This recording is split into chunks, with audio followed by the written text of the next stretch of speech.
రాష్ట్ర అభివృద్ధి ఆకాంక్షలు, ఆశయాల కోసం ఈ 2026-2027 బడ్జెట్ 3.32 కోట్లు.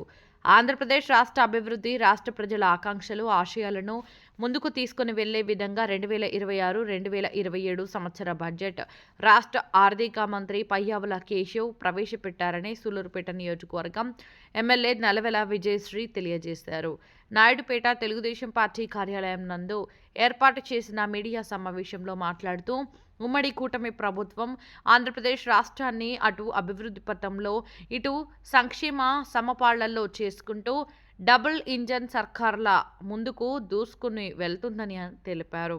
గత ప్రభుత్వం హయాంలో 2019 నుండి 2024 వరకు 2.79 లక్షల కోట్లు మాత్రమే బడ్జెట్ ప్రవేశపెట్టారని, కానీ మన ముఖ్యమంత్రి నారా చంద్రబాబు నాయుడు ముందు చూపుతో 3.32 లక్షల కోట్లు రాష్ట్ర బడ్జెట్ ప్రవేశపెట్టారని తెలిపారు. రాష్ట్రాన్ని బలోపేతం చేస్తూ రాష్ట్రానికి ఎన్నో కంపెనీలు తీసుకుని వస్తూ అన్ని రంగాల అభివృద్ధి కోసం ఈ బడ్జెట్ అని, గత ప్రభుత్వ హయాంలో సంక్షేమం కోసం అని చెప్పి అప్పులు చేశారని, కానీ కూటమి ప్రభుత్వం సంపద సృష్టించి రాష్ట్ర అభివృద్ధిని పరుగులు పెట్టిస్తున్నారని తెలిపారు. రాష్ట్రంలో రాజధాని అమరావతిని, పోలవరం ప్రాజెక్టును త్వరితగతిన పూర్తి చేసే విధంగా అభివృద్ధి చెందుతుందని, రాష్ట్ర ప్రజల సంక్షేమం కోసం సూపర్ 6 పథకాలను కూడా బడ్జెట్ రూపొందించడం జరిగిందని, మన రాష్ట్ర విద్యాశాఖ మంత్రి నారా లోకేష్ విద్యా వ్యవస్థల్లో అనేక సంస్కరణలు తీసుకొచ్చి పిల్లలకు యూనిఫామ్, బుక్స్, బ్యాగులు, ఒక టీచర్ అని అప్గ్రేడ్ చేస్తూ 3, 4, 5 తరగతులకు ఒకే టీచర్ ఉన్న పాఠశాలలను ఒక తరగతికి ఒకే టీచర్ అంటూ విద్యా వ్యవస్థలో ఎన్నో సంస్కరణలు తీసుకొచ్చారని తెలిపారు. రెవెన్యూ, విద్య, ఇన్ఫ్రాస్ట్రక్చర్, ఆరోగ్యం, పంచాయతీరాజ్, రూరల్ డెవలప్మెంట్ మొదలగు అన్ని శాఖలకు బడ్జెట్ కేటాయించడం జరిగిందని, ఈ బడ్జెట్ ద్వారా అభివృద్ధిలో జరుగుతుందని తెలిపారు. బడ్జెట్ని ప్రవేశపెట్టడం జరిగింది.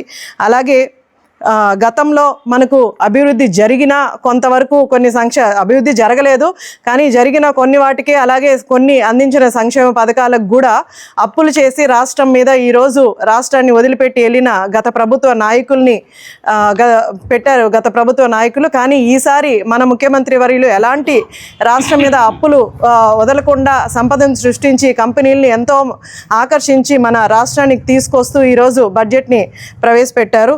అలాగే క్యాపిటల్ ఎక్స్పెండిచర్ 2023-24లో మనకు 23,330 కోట్ల వరకు మనకు క్యాపిటల్ ఎక్స్పెండిచర్ అయితే, ఈసారి 26-27లో 53,915 కోట్లు మనకు క్యాపిటల్ ఎక్స్పెండిచర్ అవుతుంది.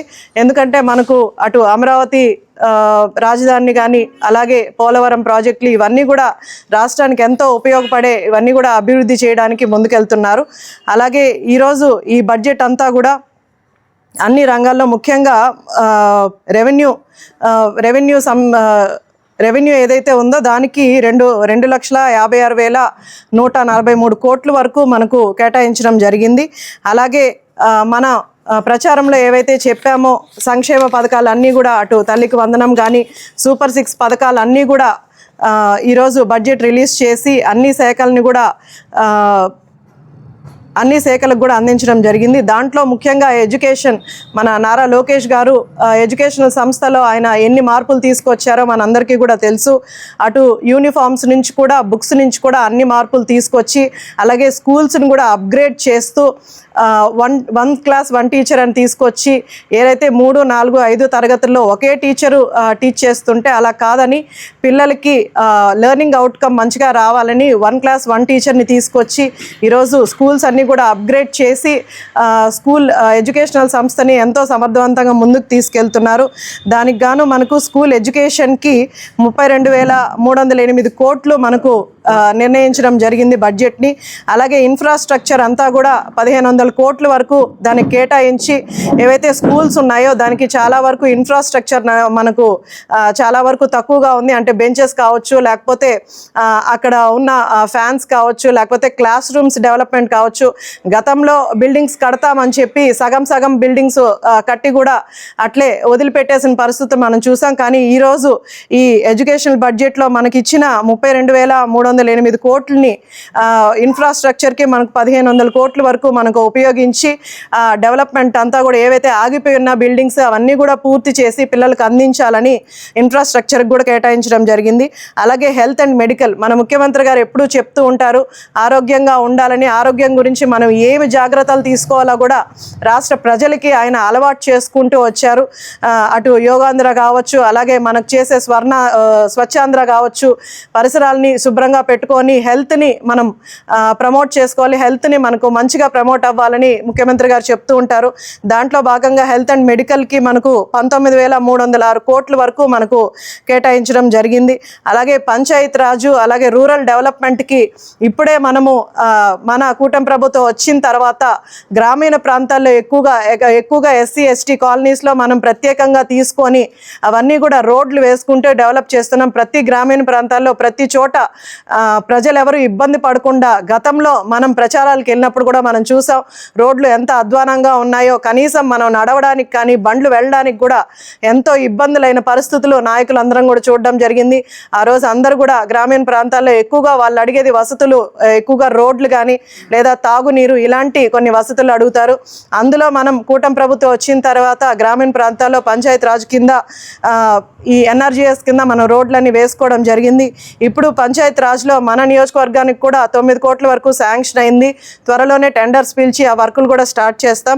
అలాగే పంచాయతీ రాజు రూరల్ డెవలప్మెంట్ కింద 22,942 కోట్ల వరకు మనకు కేటాయించడం జరిగింది.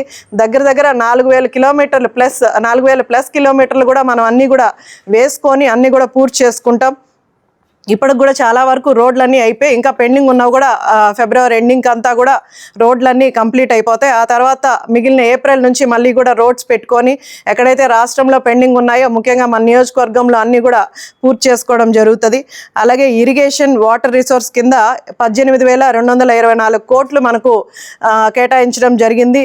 ముఖ్యంగా పోలవరం ప్రాజెక్టు పూర్తి చేసి గతంలో ఆగిపోయిన పోలవరం ప్రాజెక్ట్ని గత ప్రభుత్వ నాయకులు ఎలాంటి ఒక్క ఇంచు కూడా ముందుకు తీసుకెళ్ళని పరిస్థితులు మనం చూసాం.